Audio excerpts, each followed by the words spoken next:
अब तक हमने देखा कि रूडो अपनी पावर सिर्फ टूटे फूटे कचरे पर ही इस्तेमाल कर पाता है और काम हो जाने के बाद वो चीज धूल बनकर उड़ जाती है। अब रात को रूडो अपने ग्लव्स धो रहा था और उसी वक्त उसके हाथों में बहुत दर्द हो रहा था। जब वो अपने रूम में आया तो देखा कि रियो उसके बेड पर लेटी हुई है। रियो बोली, रात के 4 बजे है और तुम अभी तक जाग रहे हो। याद है ना, कल हमें मिशन पर जाना है। रूडो ने पूछा, तुम मेरे कमरे में आई कैसे? रियो बोली, मेरा कमरा तुम्हारे ठीक ऊपर है। तुम्हारी चीखने की आवाज आई तो खिड़की से कूद कर आ गई। फिर रियो ने उसके हाथ देखे और बोली, ये हालत तो बहुत खराब है। जल गए क्या? रूडो ने कहा, ये सवाल तुम मेरे घटिया पेरेंट्स से पूछो। रियो बोली, पेरेंट्स हमें सब कुछ देते हैं, अच्छा भी और बुरा भी। इतना कहकर वो वहां से चली गई। अगले दिन बॉस ने कहा, रूडो का फुल फेस मास्क अभी तैयार नहीं है, बाकी की तैयारी कर लो। रूडो ने पूछा, ये फुल फेस क्या होता है? एंजिन ने समझाया, जब क्लीनर्स नोमेंस लैंड में जाते हैं तो पूरा मास्क पहनना पड़ता है, उसे ही फुल फेस कहते हैं। ये मास्क एक आर्टिस्ट बनाता है, लेकिन अपने हिसाब से काम करता है। जल्दी करने को बोलो तो भड़क जाता है।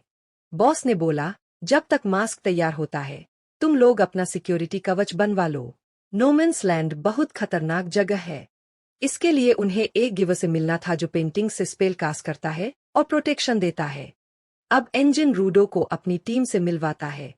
जांका, रियो, डेलमन, टेम्सी और 3 सपोर्टर्स ग्रेस, फॉलो और टॉमी। डेलमन ने रूडो से कहा, मैंने तुम्हारी लाइफ स्टोरी सुनी है। जिन लोगों ने तुम्हें नीचे फेंका उन्हें मैं कभी माफ नहीं करूंगा। तुम जैसे जुनूनी लोग मुझे बहुत पसंद है। तुम्हें हमारे ग्रुप में आना चाहिए। टेम्सी ने कहा, अरे भाई, रूडो को एंजिन लेकर आया है तो वो उसी के ग्रुप में है। फिर डेलमैन ने सबको अपना मोटिवेशनल भाषण सुनाना शुरू किया, चलो कैनवस टाउन चले। रास्ते में गड्ढे होंगे लेकिन हम रुकेंगे नहीं, क्योंकि हम हैं क्लीनर्स। बाकी सब भी चिल्लाने लगे और फिर सब शांति से कार में बैठकर निकल पड़े। अब ये लोग पहुंचे कैनवस टाउन, एक शहर जिसकी ऊपर से छत बंद थी और दीवारों पर पेंटिंग्स बनी हुई थीं। रूडो ने पूछा, क्या सारे शहर ऐसे ही है? टेम्सी ने समझाया, बड़े शहरों में छत इसलिए होती है ताकि ऊपर से गिरने वाला कचरा लोगों पर ना गिरे। बाहर वाले लोग कई बार कचरे के नीचे दबकर मर भी जाते हैं। फिर वो सब शहर के गेट पर पहुंचे। 2 लोग अंदर जाने की कोशिश कर रहे थे लेकिन जा नहीं पाए। वहीं एंजिन और उसकी टीम आराम से अंदर चली गई। एंजिन ने रूडो से कहा, जब तक तुम्हारे मन में बुरी नीयत नहीं होगी तुम अंदर जा सकते हो। शहर की हर दीवार पर पेंटिंग्स बनी थीं। एंजिन बोला, यहाँ के लोग पेंटिंग पसंद करते हैं, इसलिए इसे कैनवस टाउन या सिटी ऑफ आर्ट कहते हैं। हम यहाँ एक गिवर आर्टिस्ट से मिलने आए हैं। उसके पास ये पावर है कि वो किसी भी चीज पर पेंट करके प्रोटेक्शन कवच बना सकता है। जैसे गेट पर उसने तालिस्मान पेंट किया है कि बुरी नीयत वाले लोग अंदर ना आ सके। रूडो बोला, वाह, ये तो जबरदस्त पावर है। तभी अचानक एक लड़की दौड़ते हुए आई और एंजिन से टकरा गई। उसकी आंखों में आंसू थे और बिना कुछ बोले वो वहां से भाग गई। बाकी सबको लग रहा था कि शायद एंजिन ने उस लड़की को रुला दिया है। तभी उनके पास एक आदमी आता है और कहता है, अरे, तुम तो मेरी उम्मीद से भी पहले यहाँ पहुंच गए। ये आदमी दरअसल इस शहर का मेयर था। एंजिन बोला, हम गॉब के पास आए हैं, उससे तालिस्मान बनवाने थे। वो कहाँ है? मेयर ने कहा, वो तो आज सुबह ही मर गया।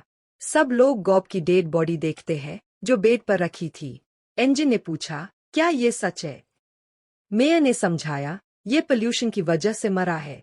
सेफ जोन में पेंटिंग करना उसे बोरिंग लगने लगा था तो वो पोल्यूटेड जोन में चला गया। वहां पेंटिंग में इतना खो गया कि उसने अपना मास्क भी उतार दिया। मैंने उसे कई बार समझाया था लेकिन वो नहीं माना। टेम्जिन अपने घुटनों पर बैठ गया। रूडो को याद आया कि उसने गॉब को पहले हेडक्वार्टर्स में देखा था और उसे बहुत बुरा लगा। टेम्सी बोला, यहाँ इस तरह मर जाना आम बात है। मेयर ने बताया कि गॉब ने पहले ही अपना वारिस चुन लिया था और उसे अपने पूर्वजों से मिली हुई पेन दी जाएगी। वो वारिस और कोई नहीं बल्कि वही लड़की थी जो थोड़ी देर पहले इंजन से टकराई थी, रिमलिन। मेयर बोला, वारिस हमेशा पिछला यूजर ही चुनता है। क्राइटेरिया किसी को नहीं पता, लेकिन जैसे ही वारिस को ये पेन मिलती है उसकी गिव वाली पावर जाग जाती है और वो स्पेलकास्टर बन जाता है। इस बार वो रिमलिन है। ये पेन किसी भी आर्टिस्ट के लिए गर्व की बात होती है, लेकिन वो अभी बहुत छोटी है। क्या वो इतना प्रेशर संभाल पाएगी? फॉलो ने रूडो को समझाया, कुछ लोग तुरंत गिव बन सकते हैं, आमतौर पर किसी ऑब्जेक्ट को वाइटल इंस्ट्रूमेंट बनाने के लिए सालों तक उसकी केयर करनी पड़ती है। लेकिन कुछ रेयर लोग होते हैं जो किसी भी इंस्ट्रूमेंट को हाथ में लेते ही गिव बन जाते हैं। वैसे जनरेशन से जनरेशन इंस्ट्रूमेंट पास होना बहुत ही रेयर केस है। मेयर ने आगे कहा, गॉब और रिमलिन बिल्कुल भाई बहन जैसे थे। गॉब कितनी खुशी से पेंट करता था। मैं खुद आर्टिस्ट नहीं हूँ, लेकिन मुझे लोगों को पेंट करते देखना अच्छा लगता है, इसलिए मैं मेयर बना। एंजिन को याद आया कि गॉब कैसे हमेशा हेडक्वार्टर्स में हंसते हुए आता जाता था। अब वो स्माइल कभी नहीं देख पाएगा। एंजिन बोला, हमें अब निकलना चाहिए। उसने रिमलिन से कहा, ख्याल रखना, हम फिर मिलने आएंगे। तभी रिमलिन चिल्लाई, बस बहुत हुआ, रोना धोना बंद करो, अब वक्त है जश्न मनाने का। सब शौक हो गए। उसने मेयर से पेन ली और बाहर भाग गई। छत पर जाकर बोली, गॉब मर गया है और इसका मुझे दुख है, लेकिन गॉब कभी नहीं चाहेगा कि हम रोते बैठे रहें। फिर उसने वो पेन खोली जो असल में एक पेंट ब्रश निकली। उसी वक्त उसमें गिवर वाली पावर एक्टिव हो गई। उसने जमीन पर स्पेल पेंट किया और पास रखे पेंट के डिब्बे रॉकेट की तरह आसमान में फट गए। पूरा शहर आतिशबाजी देख रहा था और रिमलिन चिल्लाई, चलो जश्न मनाते हैं।